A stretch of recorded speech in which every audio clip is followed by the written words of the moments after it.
नमस्कार मंडळी, स्वागत आहे तुमचं कानून मराठी या चॅनलवर। आज आपण बोलणार आहोत एका अशा विषयावर ज्याचा थेट संबंध आपल्या घराशी, आपल्या आयुष्याशी आणि आपल्या सुरक्षिततेशी आहे। महिलांचा हक्क आणि रोजच्या जीवनातील उपयोगी पडणारे कायदे। तर बघूया, आपल्या आजूबाजूला अनेकदा अशा काही घटना घडत असताना आपल्याला दिसतात, जसे की ऑफिसमध्ये काम करताना एखाद्याला चुकीची वागणूक दिली जाते, कधी कधी सार्वजनिक ठिकाणी कोणी छेडछाड काढलेली दिसते, किंवा काही कारणाने पोलिसात तक्रार करायची वेळ आली।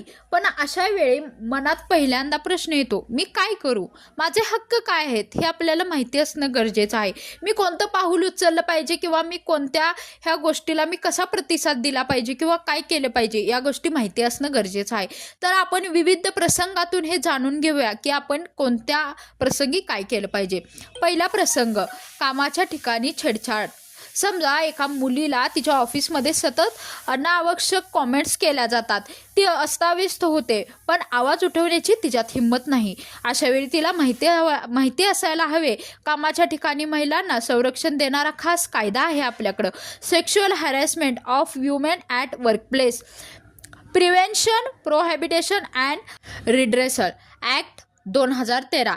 या कायद्यामुळे प्रत्येक कंपनीत इंटरनल कंप्लेंट्स कमिटी असे बंधनकारक आहे। म्हणजे तुमच्याशी छेडछाड झाली तर तुम्ही थेट या कमिटीमध्ये तक्रार दाखल करू शकता।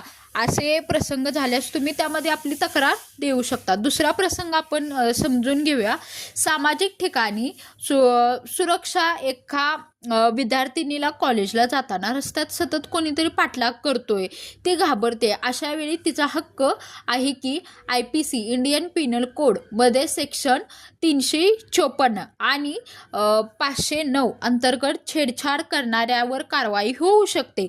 महिलांना हेल्पलाईन नंबर देखील अवेलेबल आहे, 1091। तसेच 112 हा एमर्जन्सी नंबर ताबडतोब वापरता येतो।